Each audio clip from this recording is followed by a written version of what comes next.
Alright guys, good morning. Another house, another blinds na naman ay kakabit natin ngayon sa Sual, Pangasinan. At last month pa kami naka-ready pero hinintay natin yung update ni client. At ngayon fully furnished na yung kanilang bahay. So ngayon samahan nyo kami at ikakabit natin yung kanilang blinds. Tara!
Okay guys, pasok kayo. Ito yung bahay natin, project natin sa Sual, Pangasinan.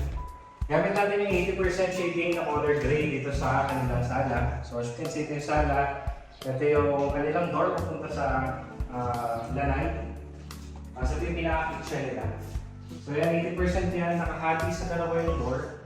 Para anytime accessible yung isang pixel na nag-draw ka lang siya itaas, and then yung isa naka-close ko yung alright, so tara, pasok tayo sa kwarto. Ito yung kwarto nila. This one is the room A. Blackout yung ginamit natin dito guys. A dark gray. Ayan. So kapag binaba natin lahat yan, sobrang madilim dito guys. So hindi natin ma-appreciate ngayon yung design ng tela dahil nga wala pang ilaw. So sa CR, meron din tayong ginamit which is waterproof naman yung ginamit natin. So pwede sa shower. Sa kahit mabasa ng tubig, okay lang guys. Tapos dito, ito isang second room. Blackout din to. Ayan, pasok tayo.